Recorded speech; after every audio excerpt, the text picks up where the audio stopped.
Hello everyone, welcome to Unimonks. कैसे हैं आप सब? उम्मीद करता हूँ ठीक हो।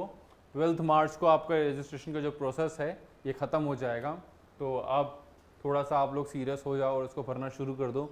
इससे पहले इकोनॉमी का जो कैसे इलस्ट्रेटिव एग्जांपल के थ्रू हमने समझा था, क्योंकि हमने एक वीडियो में देखा था कि डीयू ने एक वीडियो निकाला है यूट्यूब पे किस तरीके से आपको अपना फॉर्म फिलिंग और ये सारी चीज़ें करने हैं जिससे कि स्टूडेंट्स को कोई डाउट ना रहे। उसके अलावा इलस्ट्रेटिव एग्जाम्पल्स और इन सारी चीज़ों के थ्रू भी ये देखा कि कैसे स्टूडेंट्स को वो चीज़ें वो प्रोवाइड कर रहे हैं जिनसे वो ईजिली चीज़ों को समझ पाएँ, क्योंकि CUT है थोड़ा सा कॉम्प्लिकेटेड, उसे समझना थोड़ा सा कॉम्प्लिकेटेड है।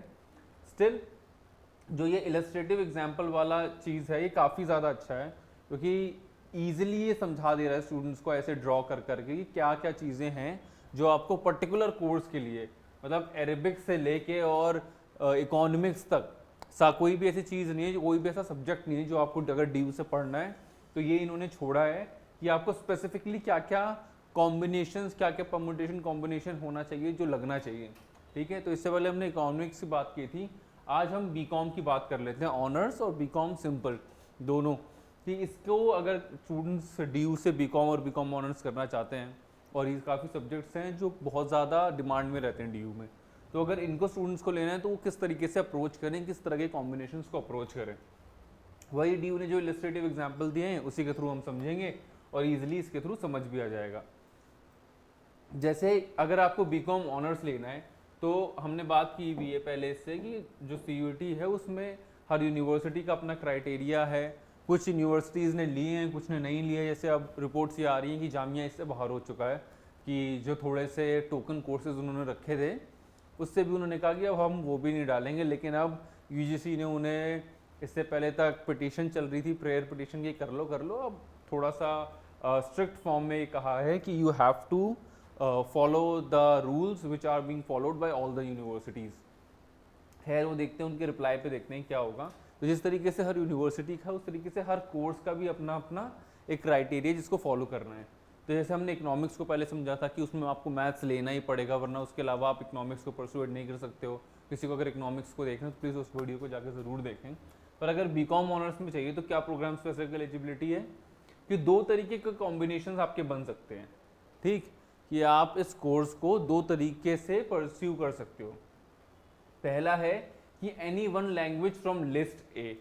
लिस्ट ए में से कोई भी आप एक लैंग्वेज लो। लिस्ट ए कहाँ है, मैं आपको दिखा देता हूँ। ये रही लिस्ट ए की लैंग्वेजेस। ये जो 13 लैंग्वेजेस हैं इनमें से कोई भी एक लैंग्वेज आपको लेनी पड़ेगी। इंग्लिश, हिंदी, असमी, बंगाली, गुजराती, कन्नड़, मलयालम, मराठी, कोई भी लैंग्वेज आप लो। ध्यान रखना कि ये जो लैंग्वेज आप लोगे ये आपने अपने 12th में पढ़ा हो, क्योंकि ये जो DU जिस तरीके से CUT को फॉलो कर रहा है तो उनका बेसिक मतलब जो क्राइटेरिया है वो ये है कि स्टूडेंट ने इन सब्जेक्ट्स को 12th में पढ़ा हो। अब कोई अगर इंग्लिश हिंदी पढ़ा है, नॉर्थ इंडिया में रहता है, तो वो असमी या तमिल तो ले नहीं सकता है। तो ये लॉजिकल भी नहीं है, प्रैक्टिकल भी नहीं है। और हाँ, अगर किसी का अपना बैकग्राउंड कुछ हो तो वो बात अलग है, बट वो नंबर बहुत कम होगा। इसीलिए ये 13 लैंग्वेजेस है जो लेनी है, वो स्पेसिफिकली इन्हें भी आपने 12th में इनमें से कोई लैंग्वेज पढ़ी हो। ठीक है, तो any one language from list A plus mathematics. जिस तरीके से इकोनॉमी को अगर आपको एज अ प्रोग्राम लेना था DU में तो उसमें भी मैथ्स की रिक्वायरमेंट नेसेसरी है, तो यहाँ पे भी बीकॉम अगर आप ऑनर्स कर रहे हैं तो उसके लिए भी मैथ्स एक नेसेसिटी है। Okay, any 2 subjects out of which at least one should be from list B1। अब इसके अलावा एक कॉम्बिनेशन में आप एक लैंग्वेज ले लो अपने लिस्ट ए में से। ठीक है, ये लिस्ट ए है, इसमें से आप कोई एक लैंग्वेज ले लो और इसके अलावा मैथमेटिक्स आपको लेनी पड़ेगी। इसके अलावा कोई भी 2 सब्जेक्ट लेने हैं जिनमें से एक B1 में से होना ही चाहिए। चाहे तो आप दोनों B1 में से ले लो। एक्चुअली B2 में ऐसे सब्जेक्ट्स हैं फिजिकल एजुकेशन, होम साइंस, जिससे स्टूडेंट्स को ये लगता है और ये मतलब माना भी जाता है कि ये थोड़े से सब्जेक्ट जो हैं कंपैरेटिवली फिजिक्स केमिस्ट्री से ईजी हैं, तो इसमें स्कोर करना ईजी है। ठीक, तो इसलिए स्टूडेंट्स ज़्यादातर ऐसे करते हैं कि लिस्ट B1 में से एक सब्जेक्ट ले लिया, एक B2 में से ले लिया। पर अगर आपको पूरा कॉन्फिडेंस है कि जो B1 के सब्जेक्ट मैंने 12th में अच्छे से पढ़े हैं तो उन्हीं सब्जेक्ट्स को मैं आगे जाके दूँ, तो आप दोनों सब्जेक्ट्स उसमें से ले सकते हो, लेकिन फिर भी एक B1 में से और एक B2 में से होना चाहिए। ठीक, एक कॉम्बिनेशन की हमने बात कर ली। अगला कॉम्बिनेशन क्या है, any one language from list A plus accountancy. कोई भी लैंग्वेज, जैसे यहाँ पे एक मैथमेटिक्स नेसेसिटी थी, यहाँ पे अगर दूसरा कॉम्बिनेशन आप चूज करते हो तो इसमें अकाउंट्स एक नेसेसिटी है। इसके अलावा any two subjects out of which at least one should be list B1, वही जो प्राइमरी सब्जेक्ट्स हैं उनमें से एक सब्जेक्ट जो है वो लिस्ट B1 में से हो और दूसरा आप B2 से ले सकते हो। एंड ऑफ कोर्स अगर आप दोनों सब्जेक्ट्स को B1 में से लेना चाहते हो तो आप अभी आपके ऊपर है। कॉम्बिनेशन मोर और लेस दोनों सेम है, इन दोनों में फर्क बस इतना है कि आपका 12th के बाद अब आप ये समझो कि आपका मैथ्स में होल्ड ज़्यादा अच्छा है या अकाउंटेंसी में होल्ड ज़्यादा अच्छा है। क्योंकि अगर आपको बीकॉम ऑनर्स करना चाहिए तो इन दोनों में से किसी एक सब्जेक्ट पे आपकी कमांड बहुत अच्छी होनी चाहिए, क्योंकि एक कॉम्पिटिटिव एग्जाम है तो कंपटीशन है, तो उस हिसाब से आपको देखना है। तो इसीलिए यहाँ पे हार्ड वर्क तो है ही प्लस स्मार्ट वर्क भी है। तो अब आपको ये देखना है कि आपका मैथ ज़्यादा अच्छा है या अकाउंट ज़्यादा अच्छा है। अगर मैथ ज़्यादा अच्छा है तो ऊपर वाला कॉम्बिनेशन ले लेना, अगर अकाउंट ज़्यादा अच्छा है तो नीचे वाला कॉम्बिनेशन ले लेना। ये सब चीज़ें जाके आप सेलेक्ट करोगे, उसके बाद आप रजिस्टर कर दोगे cud.samarth.ac.in पे। उसके बाद ये एक एग्जाम्पल दे रखा है कि कैंडिडेट ने इंग्लिश हिंदी ले लिया सेक्शन 1 में से, और सेक्शन 2 में से अकाउंटेंसी इकोनॉमिक्स मैथमेटिक्स लिया, और एक एंटरप्रेन्योरशिप एक और सब्जेक्ट लिया जो B2 में से अपने सब्जेक्ट्स लिए। फिर ये सारे जो है वो परम्यूटेशन कॉम्बिनेशन बनाएगा एनटीए आपके लिए, देखेगा कि आपके कैसे कौन सा जुगाड़ लगा के आपके मार्क्स सबसे ज़्यादा अच्छे से ज़्यादा मार्क्स आए आपके। तो एक बार आपका इंग्लिश, अकाउंट्स, इकोनॉमिक्स, मैथ, इनके मार्क्स को काउंट किया जाएगा। फिर इंग्लिश, अकाउंट्स, इकोनॉमिक्स, एंटरप्रेन्योरशिप इसको काउंट किया जाएगा। English, accounts, maths, entrepreneurship, English, economics, maths, entrepreneurship, ऐसे अलग अलग सब्जेक्ट में से एक इसमें से ये निकाल दिया, इसमें फिर इंग्लिश की जगह हिंदी लगा दिया, फिर इसमें मैथ्स की जगह एंटरप्रेन्योरशिप लगा दिया। मतलब वही परम्यूटेशन कॉम्बिनेशन डिफरेंट कॉम्बिनेशंस बना के देखेगा कि कैसे वो 4 सब्जेक्ट वो बनाए जिससे कि आपके जो मार्क्स हैं, जो आपका हाईएस्ट स्कोर है वो आए। और ऐसे 7-8 करने के बाद highest score among T1, T2, 3D इतने एग्जाम्पल्स में the highest score will be considered. तो जो हाईएस्ट स्कोर होगा वो कंसिडर किया जाएगा। तो जो मेन इंपॉर्टेंट बात हमने समझी है वो ये है कि मैथ्स 2 तरीके के कॉम्बिनेशन, बीकॉम ऑनर्स अगर आपको परस्यू करना है तो 2 तरीके के कॉम्बिनेशंस हैं जो आप ले सकते हैं। उनमें से आप कौन सा लोगे ये आपके ऊपर टोटली डिपेंड करता है कि आपका मैथ ज़्यादा अच्छा है या आपका अकाउंट ज़्यादा अच्छा है। ओके, और उसमें से भी फिर उन 4 सब्जेक्ट्स के फिर लैंग्वेज आपको एक ऐसी लेनी है जो आपने 12th में पढ़ी हो लिस्ट ए में से। फिर B2 में से अगर आप चाहो तो सब्जेक्ट्स ले सकते हो। वैसे B1 में से एक सब्जेक्ट कंपलसरी है और एक B2 में से ले लो, वरना B1 में से दोनों ले लो। उसके बाद आप आगे परस्यू कर सकते हो और जिसमें भी आपके ज़्यादा मार्क्स आएंगे वो आपके मार्क्स कंसिडर किए जाएंगे कि आप इसी को आगे की तरफ लेके जाएं।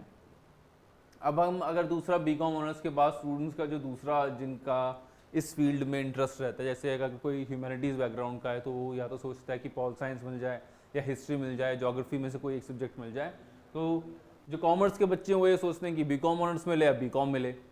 तो यहाँ पे भी अब स्पेसिफिकेशन जो प्रोग्राम स्पेसिफिक एलिजिबिलिटी है वो बीकॉम में और बीकॉम ऑनर्स में थोड़ी अलग अलग है। ठीक है, तो उसको भी एक बार देख लेते हैं क्या है। यहाँ पे भी आपको 2 कॉम्बिनेशंस दिए गए हैं, कॉम्बिनेशन नंबर 1, कॉम्बिनेशन नंबर 2। देखते हैं इसमें क्या है। एनी 1 लैंग्वेज फ्रॉम लिस्ट 1, दूसरे कॉम्बिनेशन में भी any 1 language from list A. Sorry, दोनों कॉम्बिनेशन में लिस्ट ए में से आपको एक लैंग्वेज लेनी है। ले आप वही सकते हो जो आपने 12th में पढ़ी है। और लिस्ट ए में लैंग्वेजेस कौन सी हैं वो ये रही हिंदी, इंग्लिश, असमी, बंगाली, गुजराती, कन्नड़, मलयालम, मराठी, उड़िया, पंजाबी, तमिल, तेलुगु, उर्दू। 13 लैंग्वेजेस हैं जो इसमें टोटल हैं। Okay, second criteria plus any 2 subjects from B1 में से कोई 2 सब्जेक्ट्स लो, प्लस एनी 1 सब्जेक्ट इधर फ्रॉम लिस्ट B1 और लिस्ट B2। वही कि B1 में से आप दोनों सब्जेक्ट ले लो या B1 B2 में से एक इधर से एक इधर से, B1 में से एक लेना ही पड़ेगा। नीचे आते हैं एनी 1 सब्जेक्ट फ्रॉम लिस्ट इधर लिस्ट B1 और list B2 plus section 3 general test. दोनों कॉम्बिनेशंस में अब आपको ये देखना है कि क्या आपका, जैसे उसमें मैथ्स और अकाउंट्स का डिफरेंशिएशन था बीकॉम ऑनर्स में, तो बीकॉम में ये डिफरेंशिएशन है। आपको देखना है कि आपका जनरल टेस्ट में क्या 3 चीज़ें आ रही हैं। 60 नंबर के मोस्ट प्रोबेबली 60 क्वेश्चंस होंगे जो आएंगे, जिनमें से आपको 50 अटेम्प्ट करने हैं। 3 पार्ट्स में वो डिवाइडेड है। एक आपका करंट अफेयर्स होगा, एक रीजनिंग होगा और एक न्यूमेरिकल एबिलिटी होगा। अब आपको देखना है कि आपने जो 12th में पढ़ा था उन सब्जेक्ट्स पे या B2 के सब्जेक्ट पे आप ज़्यादा कॉन्फिडेंट हो या जनरल टेस्ट पे आप ज़्यादा कॉन्फिडेंट हो। अगर आपको ऐसा लग रहा है कि जनरल टेस्ट में कौन घुसेगा, कौन इस पूरे पचड़े में पड़ेगा, तो इस सेकंड कॉम्बिनेशन को छोड़ दो, ऊपर वाला कॉम्बिनेशन ले लो। और अगर आपको लग रहा है कि नहीं, मुझे शायद जनरल टेस्ट में थोड़ा सा एज मिल जाएगा क्योंकि कॉम्पिटेटिव एग्जामिनेशन है, तो एक एक मार्क्स अगर वेरी कर रहे हैं, एक एक मार्क्स अगर मैटर कर रहे हैं, स्पेशली प्रोसेस भी नॉर्मलाइजेशन है कि आपका CUT स्कोर आने के बाद नॉर्मलाइज स्कोर आएगा, उसके हिसाब से होगा, तो आप उसके हिसाब से देख लो। तो ये पूरी तरीके से आपका कॉल है। B.Com ऑनर्स करना है तो मैथ्स आपका ज़्यादा स्ट्रॉन्ग है, अकाउंट ज़्यादा स्ट्रॉन्ग है। B.Com करना है तो जनरल टेस्ट ज़्यादा स्ट्रॉन्ग है, या आपके ट्रेडिशनल सब्जेक्ट्स जो B1 B2 के हैं वो आपके ज़्यादा स्ट्रॉन्ग है। फिर पूरा प्रोसेस वही है कि CUT पे आप CUT.samar.ac.in पे जाके रजिस्टर करो। Candidate takes CUT in the following, कि ऐसे 3 सब्जेक्ट हैं कि उसने एक लैंग्वेज ली सेक्शन नंबर 1 में, सेक्शन 2 में अपने डोमेन सब्जेक्ट्स लिए जिसमें से उसे B1 या B2 में से जिस भी कॉम्बिनेशन के हिसाब से उसे लेना है वो ले ले, कि B1 में से दोनों ले ले या एक B1 में से एक B2 में से ले। उसके बाद जनरल टेस्ट जैसे भी करना है इसे वहाँ पे जाके। यहाँ पे भी फिर यही हुआ कि जो आपके 4 प्रोमिनेंट सब्जेक्ट्स हैं उन सब सब्जेक्ट्स में से देखा जाएगा कि इसमें आपके मार्क्स ज़्यादा आए। एक ये नोट है जिसका आप ध्यान में रखोगे कि इसको तो हम समझ गए कि अलग अलग अपॉर्चुनिटीज़ आपको देगा NTA, कि आपका जो भी कॉम्बिनेशन में हाईएस्ट मार्क्स आ रहे हैं वो आपका कंसिडर किया जाएगा marks. The highest score among the all will be considered. एक चीज़ जो ध्यान रखनी है कि English plus general test combination will not be considered अगर आप जनरल टेस्ट ले रहे हो, क्योंकि ये लास्ट वाले इकोनॉमिक्स वाले में भी ये था कि बहुत सारे लोग थे जो इकोनॉमिक ऑनर्स, बहुत से स्टूडेंट्स हैं जो करना चाहते हैं लेकिन उन्होंने मैथ्स तो पढ़ी नहीं है, तो ये उनके लिए इररेलेवेंट है, उसके बारे में वो सोचे ही ना, सोच के अपने आप को फालतू में कंफ्यूज करेंगे। ठीक, अगर आपको सेकंड कॉम्बिनेशन पसंद आ रहा है ये वाला जनरल टेस्ट वाला, कि इसमें यार क्या है ना कि कोई भी एक सब्जेक्ट ले लो लिस्ट B1 में से या B2 में से भी कोई भी एक सब्जेक्ट ले लो। मान लो कि ऊपर लिया लिस्ट A1 में से एक लैंग्वेज लिया, B2 में से एक ले लिया कि फिजिकल एजुकेशन ले लिया, कोई भी एक सब्जेक्ट ले लो, या तो B1 में से लो या B2 में से लो, तो आसान सा सब्जेक्ट ले लियो, जनरल टेस्ट ले लिया, खेल खत्म। लेकिन इस जनरल टेस्ट में फिर आपके पास इंग्लिश नहीं होना चाहिए, क्योंकि मोर और लेस इंग्लिश सभी पढ़ रहे हैं। फिर यहाँ पे आपको थोड़ी सी मेहनत करनी पड़ेगी, चाहे वो हिंदी की तरफ हो, बंगाली, असमी, गुजराती, जो भी वो 13 लैंग्वेजेस में से एक लैंग्वेज है उसमें। तो अगर आप जनरल टेस्ट वाला कॉम्बिनेशन सेलेक्ट कर रहे हो तो ध्यान रखना कि आपने इंग्लिश को नहीं चूज़ करना है, फिर जो बचे हुए बाकी 12 लैंग्वेजेस हैं उनमें से किसी एक को चूज़ करना है। और वरना इसके अलावा तो आपके पास ये कॉम्बिनेशन है ही कि लिस्ट B1 में से एक सब्जेक्ट ले लो और B1 B2 में से एक सब्जेक्ट ले लो। ठीक, आई होप ये क्लियर हो गया है। ऐसा कोई रिस्ट्रिक्शन आपका B.Com ऑनर्स में नहीं है कि ये नहीं होगा, ऐसा कुछ यहाँ नीचे नहीं दिया गया है B.Com ऑनर्स में। जैसे इकोनॉमिक्स में एक ये नोट नीचे था कि अगर इकोनॉमिक्स नहीं है तो आपको मुश्किल होगी, नहीं कर पाओगे आप, उस तरीके से B.Com ऑनर्स में नहीं, पर B.Com में है जनरल टेस्ट वाला, क्योंकि ये कॉम्बिनेशन थोड़ा सा ईजी, थोड़ा सा ल्यूक्रेटिव लग रहा है, क्योंकि अब बहुत सारे सब्जेक्ट्स ऐसे हैं जिसमें जनरल टेस्ट को कंसिडर किया जा रहा है। ठीक है, तो बच्चों को लगे कि GT तो पढ़ना ही है, तो एक फिजिकल साइंस का सब्जेक्ट लेके एक लैंग्वेज लेके क्लियर कर दें, तो लैंग्वेज में फिर आपको मेहनत करनी पड़ेगी। ओके, ये पूरा हो गया हमारा। जो कॉमर्स के बच्चे हैं उनके लिए प्रोमिनेंट B.Com का ये था, इसमें मैं मैथ्स और ये सब भी इंक्लूड कर सकता था, बट वो थोड़ा कंफ्यूजिंग हो जाता, तो वो अगली वीडियो में कवर कर लिया जाएगा। बट कॉमर्स के लिए जो सबसे फेवरेट सब्जेक्ट है SRCC हो गया, या इस तरीके के रामजस कॉलेज हो गए, नॉर्थ कैंपस के जो प्रोमिनेंट कॉलेजेस हैं, उनमें जो B.Com की कट ऑफ अभी तक जा रही थी 99, 98, 100, उससे नीचे आ ही नहीं रही कि भैया बस इसी तरीके के बच्चे आएंगे, तो वहाँ पे इसका डिमांड बहुत ज़्यादा था, इसलिए इसको सेपरेट वीडियो में B.Com और B.Com ऑनर्स को कवर किया गया।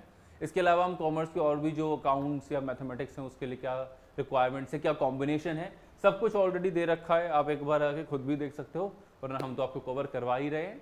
और आई होप आप इसको देखने के बाद लाइक भी कर ही रहे हो और सब्सक्राइब भी कर ही रहे हो। Okay, thank you so much, subscribe to the channel, thank you.